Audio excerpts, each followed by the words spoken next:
deal with negative exponents. Okay, the rule written here, okay, what it tells us that we're doing is right here. It says if you have a negative exponent on your variable, you can move that entire term, that a to whatever the negative power is, you can move it in the fraction. Like right now, it's not written as a fraction. So when you move it, it's understood to be in a numerator right now over 1. So if we move it to a denominator, now it becomes a positive exponent, whatever that number was, okay? And that really should be an N so that those match. I'm going to change that 1 to an N here. N will work. Go. And make that an N.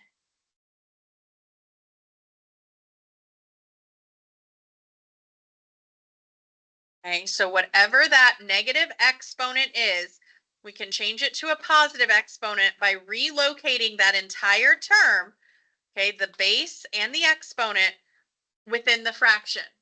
Okay, and like I said, this one didn't start out as a fraction, so it's considered to be understood to be over 1 because dividing by 1 doesn't change anything.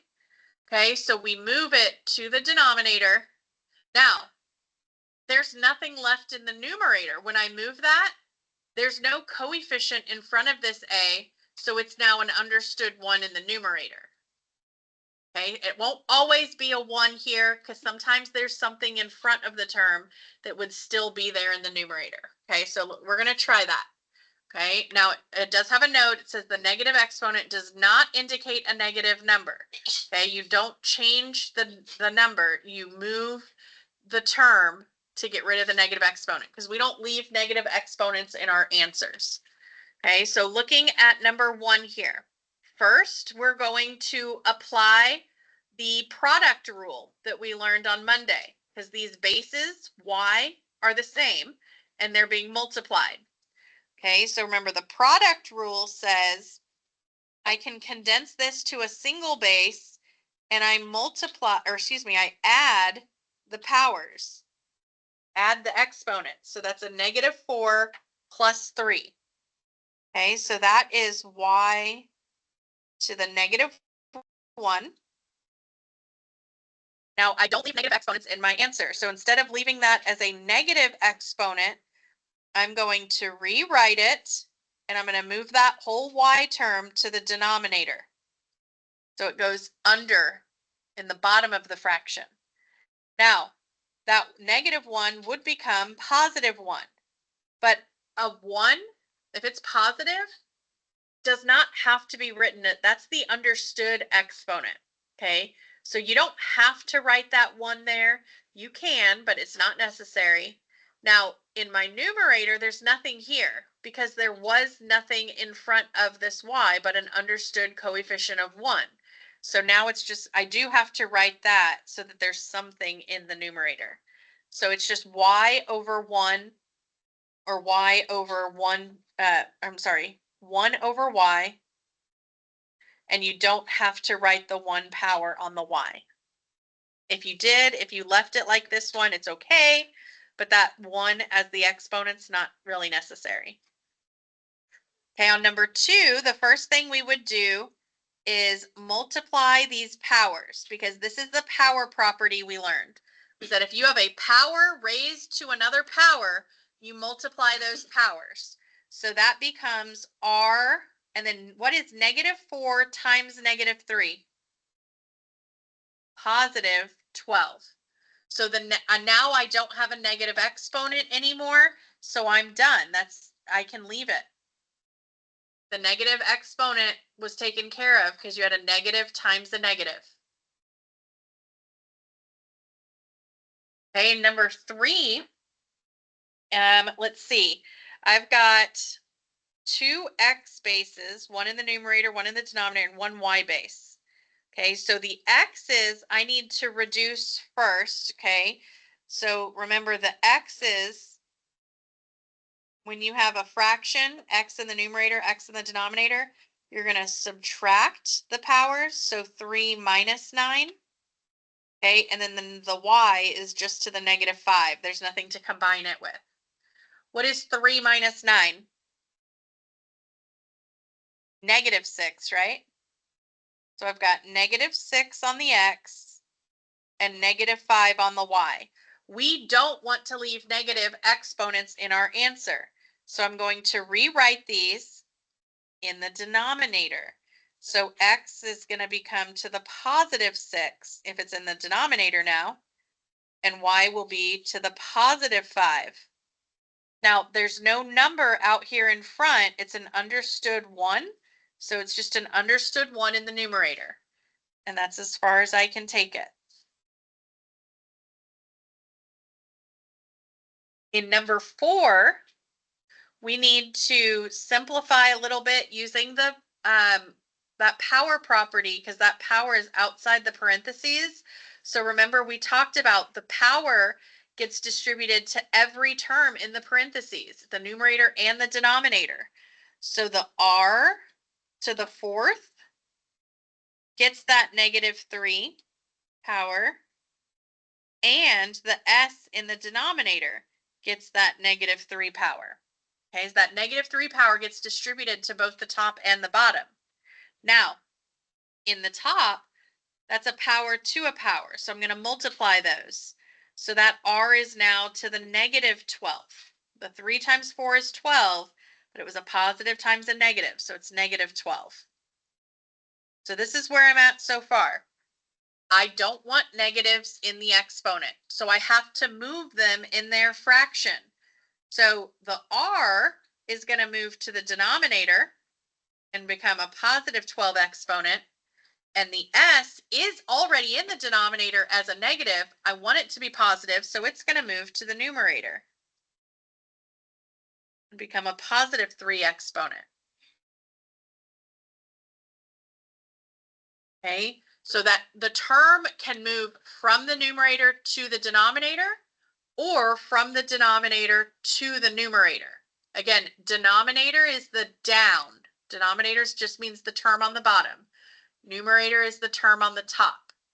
Okay, so it can go from the top to the bottom or from the bottom to the top. Okay, but when you move the term in the fraction, it changes the exponent, okay, from negative to positive. Okay, that's how you get rid of that negative exponent. All right, let's try 5. This gets a little more complex here.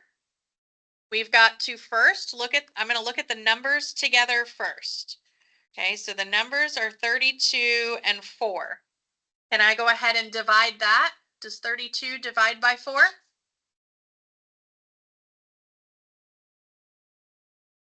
It does. What is 32 divided by 4?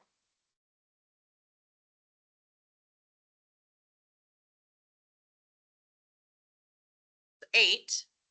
Okay, so we have 8. Now, let me make that a little neater.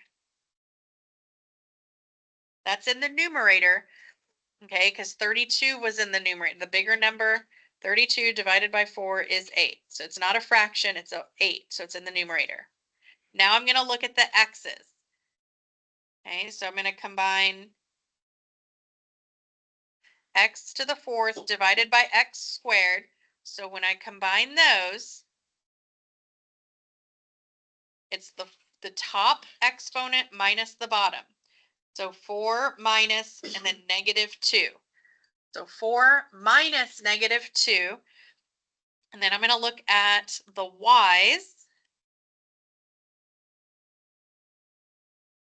So for the y's, I've got y, and then that's -2 minus 0. So now let's simplify a little. We've got that 8 in front. Now, what's going to happen here on the x? What is minus a negative? What happens there? Anytime we minus a negative, what does that become? It becomes plus positive. So that ends up being 4 plus 2. So that ends up being a positive 6. Now the y, -2 minus 0 is still just -2. It's like that y to the 0 did nothing, and it's because it did do nothing, because anything to the 0 term, remember, is just a 1. So it's like that wasn't even there. It was just an understood 1. It didn't change anything. Okay, but I don't leave a negative in my exponent for my answer. So the 8 and the x to the 6th are in the numerator, but I need to bring that y term down to the denominator to make that 2 positive.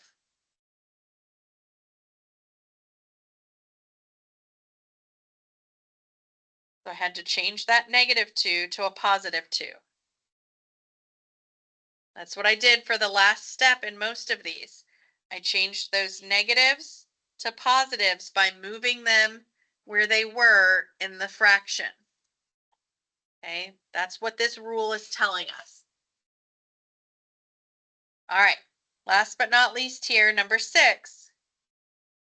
We've got a -4 that needs to be distributed to everything. If you want to simplify inside first before distributing, you can, or you can distribute this to everything and then simplify. You've got options.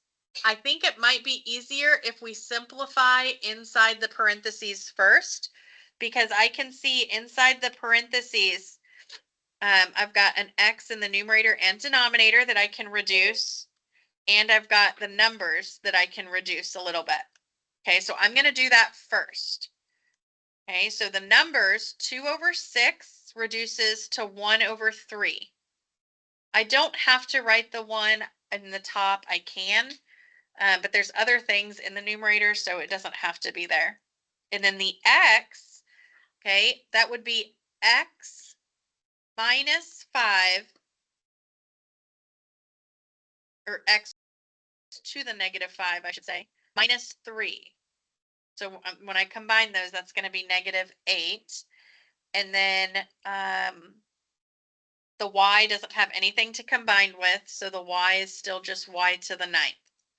Okay, and all of that is still inside with that -4 on the outside. So now I'm going to simplify that a little bit. That x is going to be to the -8, y is to the 9, and the denominator has a 3. I don't have to write that 1 in front.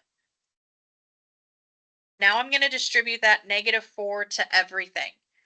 Okay, so that -4 gets multiplied by all of these exponents that are already there, and it also gets put on the 3 as an exponent. So it goes to everything.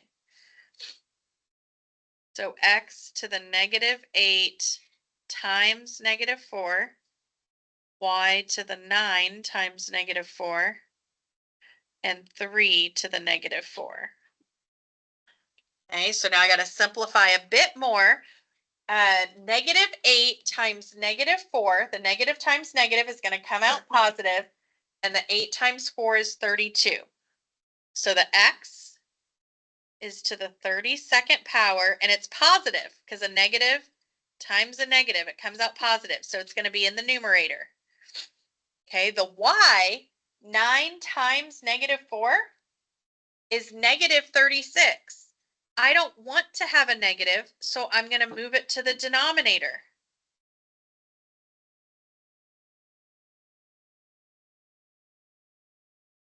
Make it positive 36. Okay, so this is what I've got so far. And then my number in the bottom, 3 to the -4. Okay, 3 to the 4th power, that means 3 times 3 times 3 times 3, is, put it over here, 3 times 3 times 3 times 3 is 81. Okay, but the fact that it is a negative exponent, I don't want it to be, so I'm going to move that 81 to the numerator. So that 81 is going to come up top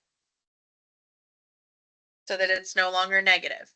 So because of, see if I can color code this for you. because of this negative, this term came up top, so the 81's on top. And because of this negative, the y went to the bottom. That's why the y is on the bottom. If that helps you understand why things move in the fraction. So that one was definitely the most complex of those.